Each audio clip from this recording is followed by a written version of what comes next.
So this is India Simmons interviewing Miss Genesis Reed on April 3rd, 2019 in the Texana room. So Miss Reed, why don't you start off by telling us when and where were you born? Okay, I believe I was born in Dallas, Texas. I think it was Presbyterian. Not exactly sure, but yeah, Dallas. But I was raised in Mesquite, so. Okay. And do you want to tell us a little bit about your neighborhood? Yeah, it was in Mesquite, Texas. I think we were like one of 3 black families in the neighborhood. The majority of that district at the time was white, so. And can you tell us a bit more about your family? I'm only child.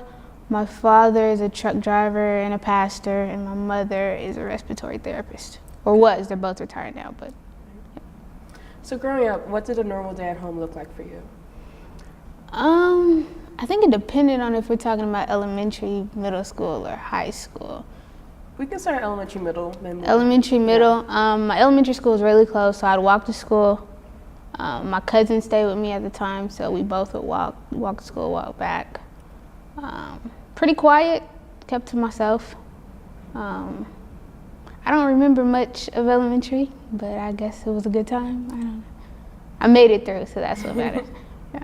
And middle school? Middle school, I played tennis, so generally, I go to school. I couldn't walk because it was a bit of a ways, but my aunt would take me. At this time, my cousin was not staying with me, and so she'd take me to school. My parents would pick me up generally because I had to stay a little bit over because I played tennis. So. Okay. Mm-hmm. Now, you mentioned earlier you guys were one of 3 black families in the neighborhood. How else would you describe race relations growing up in that area? I wouldn't say tense, but I wouldn't say easy as well. My parents, a couple times in the front yard, people would drive by, call them the N-word. That happened, I think, 2 or 3 times. And outside of that, I didn't really experience much aggressive racism until I started playing tennis, because predominantly that's a white sport, generally speaking. So that's about it. Do you want to tell us a bit more about your experiences within tennis?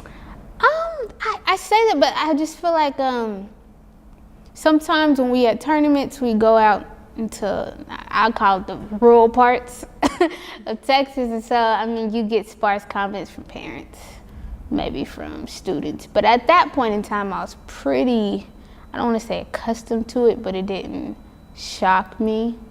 I don't know if just because of what my parents experienced or how they raised me, but those types of interactions weren't jarring. Okay. So. I see. And how would you describe high school for you? High school, again, I was very quiet, kept to myself, still played tennis.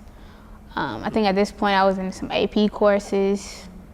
I never really was a fan of school, generally speaking, but I like to play tennis, and for my parents to allow me to play tennis, I had to have a certain GPA, so that's what, yeah. And what led you to SMU? My dad. He loved the school. I was the only child. If it was my preference, I would have went out of state. But he convinced me if I went to SMU, then he would give me my car. So he bribed me to come to SMU. That's how I came. Not a bad bribe, yeah, no. So. And at the time, did SMU have any sort of reputation amongst the black community? Before I came? This is the thing. I don't think my parents, they were pretty isolated as well, so I wouldn't say I knew the opinions of SMU from the Dallas black community, if you could say there is one. No, I had no knowledge really of what SMU's reputation was. I just knew it was higher ed. That was the extent to my knowledge. My dad knew it because he grew up in Oak Cliff, and I think some of his jobs he drove by it consistently. So I think he just liked the way it looked. I don't really know. Yeah. So. What were some of the dreams you held as a child? Dreams?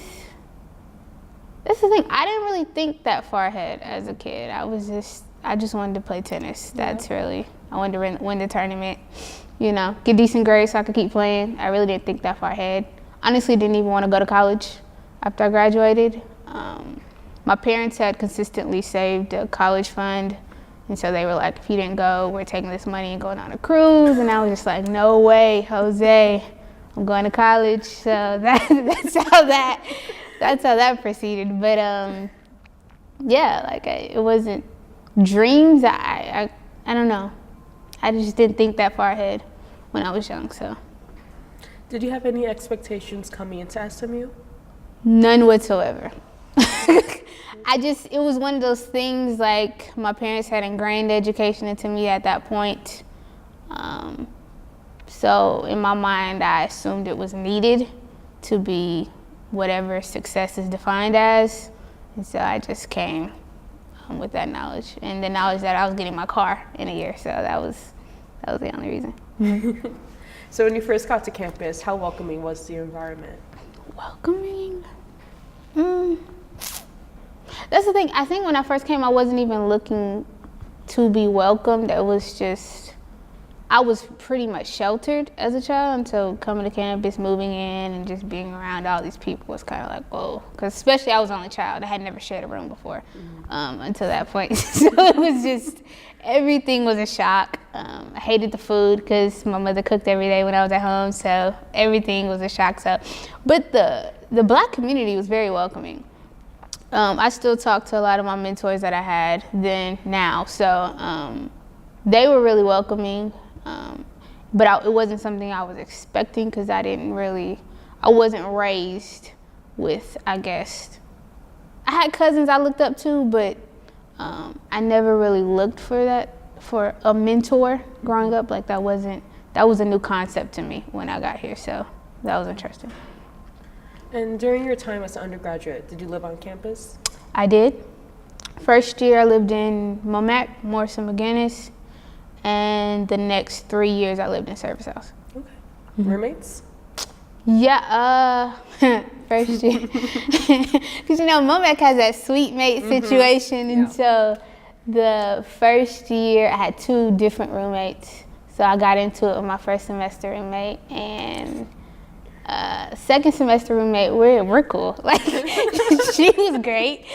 And then when I went to Service House, I had the same roommate for 2 years, and then she graduated, and I had someone else. So. Okay. Can you walk me through a typical day as a student here? Typical day as an undergraduate. I'd wake up. Generally, I had 8 or 9 a.m. I'd go to that. Can't say I retain that much. I wouldn't eat at I'd go somewhere else. I'd find food if it was just really sparse. I usually had an on-campus job. I kept the job off for years, just depending on what year, where I was going. And so my job kind of always fixed my schedule. So, okay. And then I'd go back to my room typically because I was pretty boring. Still am, but yeah. Well, I see you're involved in a couple organizations during your time here. A few. I was a member of Zeta Phi Beta. Well, I still am. Member of Zeta Phi Beta Sorority Incorporated. I was BOSA, treasurer, maybe secretary, something like that. I was student senate comptroller for 2 years. Voices of Inspiration, I did that all 4 years. I could be missing something, but I think that pretty much sums it up. And how was your time within those respecting organizations? Those organizations really molded my entire experience. Because I didn't really get a Black experience at school until I joined the PhD organization. And so that gave me the piece of college that I thought I was missing coming here. So I appreciate all those experiences. Mm-hmm. And how would you describe the social life at the time or the culture of the school? Social life, culture.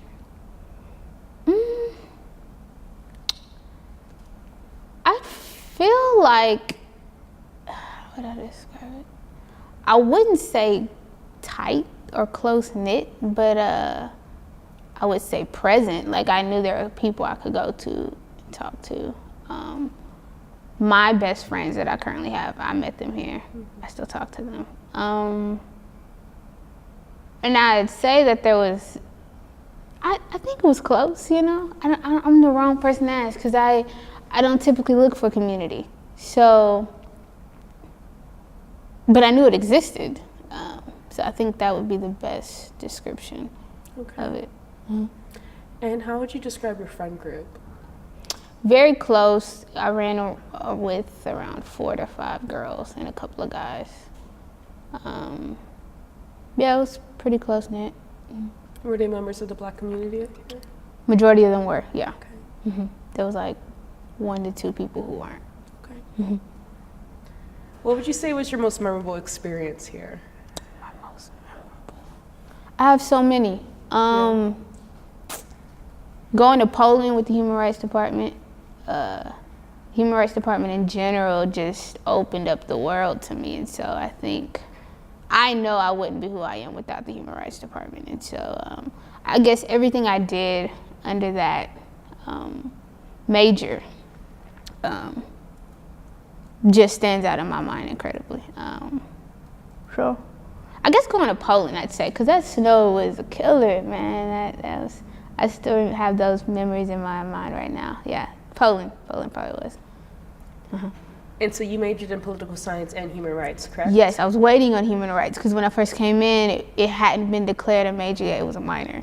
And so I had to pick up something, and so I thought what would closely relate, and I thought political science. And so that's what I did. Mm-hmm. And how was your experience within those 2 departments? Great, excellent. I have no issues with either one of those departments. They were great. And how did you feel diverse relations manifested themselves in those departments, if they did at all? I'd say it was non-existent in political science, very existent in human rights, but I think that major kind of calls for that. Mm-hmm. Political science, typically all you're dealing with are white males. So there's no really going around that. I was happy to see like a white female teaching, but as a professor, but outside of that, I really don't. Diversity, not in political science, no. Were there any other Black students at the time? I think there was, in political science? In both. In both. In political science, I know there was, I think, 1 other female and a male, Black. And in human rights, I feel like there were, but I don't know if there were any other Black students within my year. Because it's kind of hard, because sometimes in those human rights classes, people from all majors tend to come to those classes, so you never know who's actually, at least when I was there, because it wasn't as, I want to say, maybe as organized as it is now. I think it's well established now. Okay. And when I was here, it was starting, so I think maybe that's what it was. Okay. But I'm not sure. I'm sure there were. But when I graduated, I barely remember that day, and I may have been one of 2 Black people on stage. Okay. Now, you mentioned earlier you keep in touch with mentors. Do you want to tell us a bit about the mentors you found here? So they had this, it wasn't Connect, maybe it was Connect. Some group of Connect, I'm gonna just say it was Connect. I'm not even sure if that was the appropriate name. But they paired you up when you first came in as a 1L, and so I had that mentor, and then along the way, just some other upperclassmen I kind of just gravitated towards because of their charisma, personality, you never know.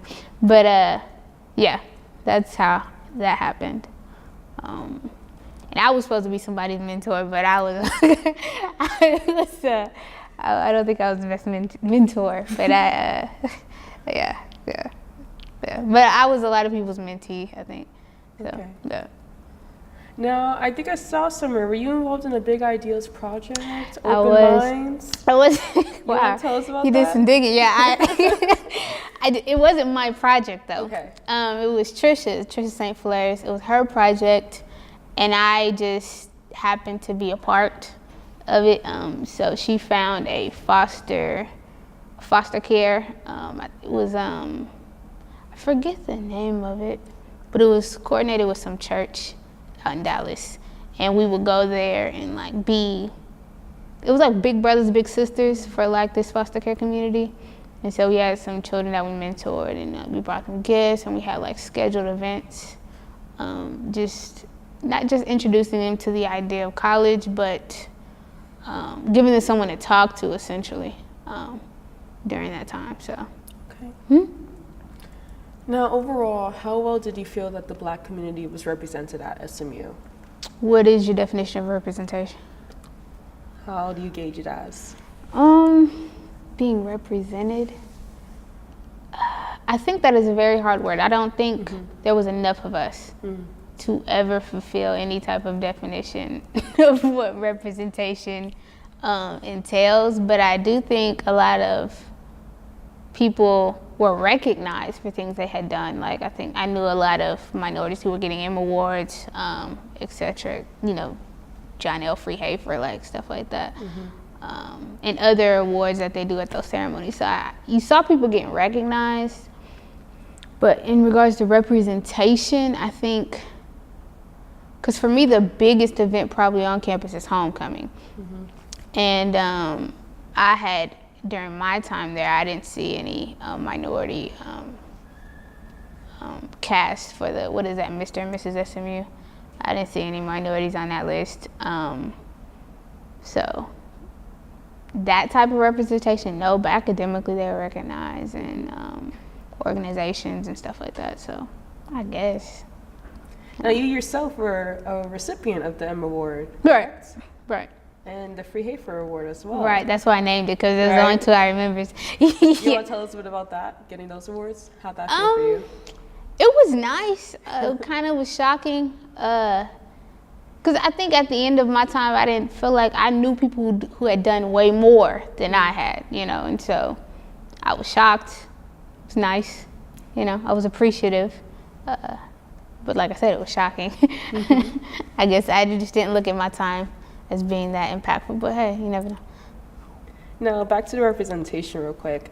What effect did the lack of representation, whether in the faculty or student population, have on you? Faculty, it affected me greatly. Growing up, I had one Black teacher from elementary to high school, just one. And that was like cooking class, so I didn't really understand why she was there.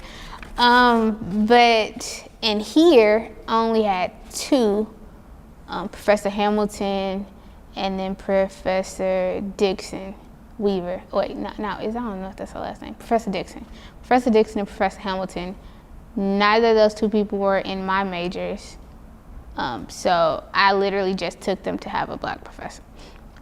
And so I was kind of seeking for, but maybe I just went to the wrong institution. You know, I was seeking for that, but I never, I thought I wanted to see more. And even if they didn't necessarily employ more, I would like them to bring representation on campus in regards to speakers and such in those departments. And so that kind of affected me. In regards to student population, I think I was accustomed to seeing majority of white people, and so when I came here, it wasn't like, oh, this is too much. And then I think after the first year, I just kind of took it as this is what this institution brings, and I'm not going to see anything else. Okay. And overall, as a Black woman, how well did you feel that you were treated by faculty members, students, etc.? As a Black woman.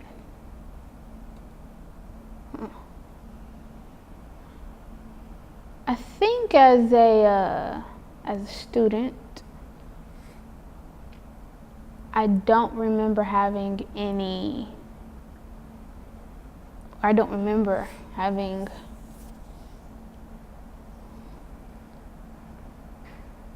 issues as a student.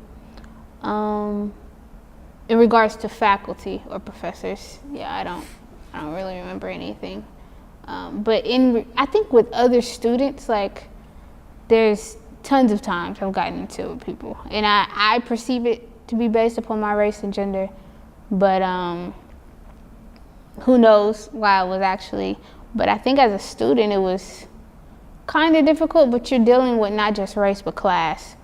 And so I think those two things mixing, I think it could be kind of abrasive as a student. And I think that was for me in my first year, but I found community in Service House.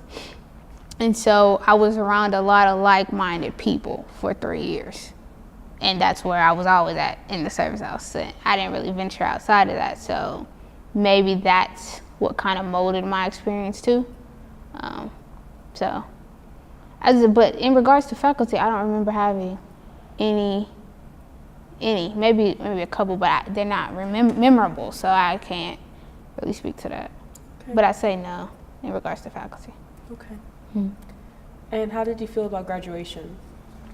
Happy I was done. Whew. Yeah, I didn't have to sign any more loan paperwork for a little while, but but I was happy. I was really, really happy. My parents were ecstatic. But it was also scary because I was just like, oh, what am I going to do now? So that was it.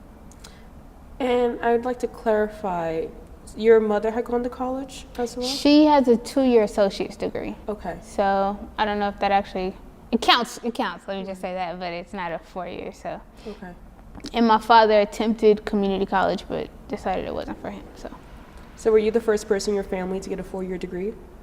In my immediate family, yes. I have engineers and doctors and like my cousins, but in my immediate family, yes. Okay. And as you reflect back on your time at SMU as an undergraduate, how do you feel about it? I feel okay, I didn't have expectations going into college, but my experience here exceeded the nothing that I came in with. So I think my experience was okay. I learned a lot, I explored a lot, and so it was good for me. And so will you tell us about the next steps you took? Next steps I took, I went into Peace Corps. I was in Guatemala for 2 years. After that, I was a 911 call operator for around 6 months. And then I got accepted into law school here as well. And so that's where I am now. And how was your experience in Guatemala? Crazy. It was crazy because actually the first time that I went to Guatemala was during undergrad with the Human Rights Department. It was like one of those spring break trips. And so I initially went to Guatemala. I was like, oh, this place is beautiful. And then when I graduated, my minor in college was also Spanish. And so I wanted to pick up the language before I went into anywhere else. And so I applied to Peace Corps. And initially I think they were going to send me somewhere else, but I got placed in Guatemala and I was in education.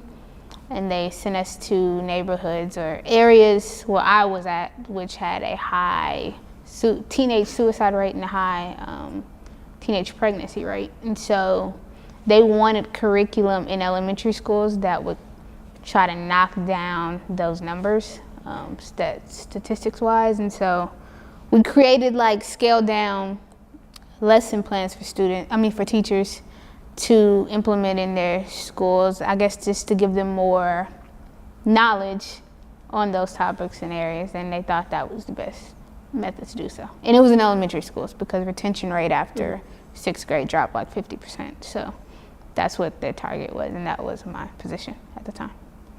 Okay. And how was your Spanish after that? Oh, after that it was amazing. Currently, that's what the question lies. Yeah. And do you want to tell us a bit about your experience as a 911 call taker? Yeah, it was 6 months, very, very brief, but it was a trying time because I had came back from Guatemala and I didn't think I could do a normal or typical 9 to 5, so I needed something with excitement. And so for some reason, I became a 911 call operator, and I think I did it in Garland, so it wasn't like it was Dallas, it was smaller.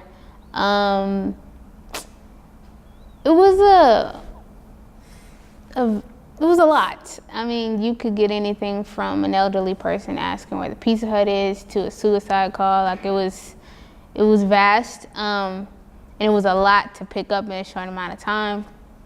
I don't think I could have kept doing it, so I'm kind of glad I got into law school. But no, it was a good experience to have. I say that. And what led you to pursue a law degree at SMU? I always wanted to be an attorney, And so when I came back from Peace Corps, I had made up my mind if it was still on my mind, I would apply. And I got in. My dad loves the school, as I said earlier. And he was very distraught when I left for 2 years for Guatemala. And so I came back, and it was one of the schools I was accepted to. So they gave me a nice package, so I came back.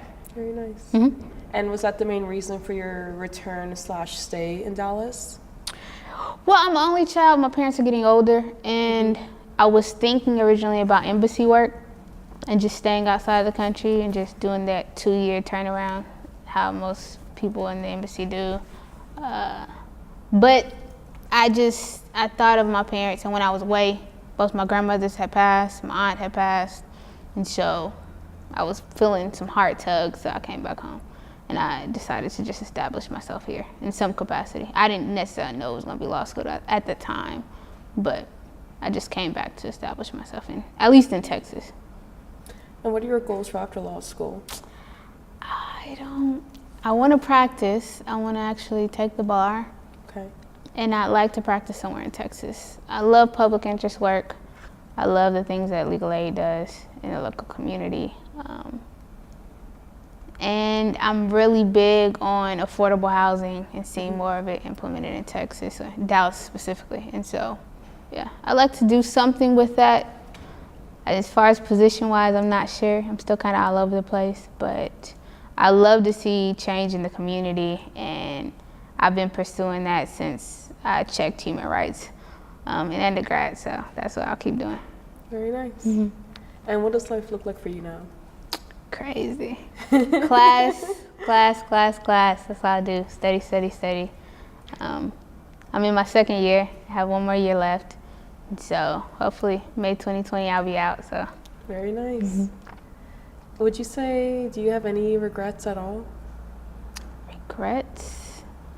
No, because everything I was unsure about, I just did it anyways. I was unsure about going to undergrad, I did it. I was unsure about Peace Corps, I did it. Unsure about law school, look where I am now. So no, I try to live with no regrets. So nice. I don't want what ifs in my life. So. And you keep in touch with friends and mentors from undergraduate? Yes, I still do. Very nice. Mm-hmm. Mm-hmm. Well, Ms. Reed, is there anything at all that you feel I may have missed, which you would like to further discuss? No, I think you were very thorough. So, yeah. Mm-hmm. Well, thank you for agreeing to be a part of the project. Thanks for having me.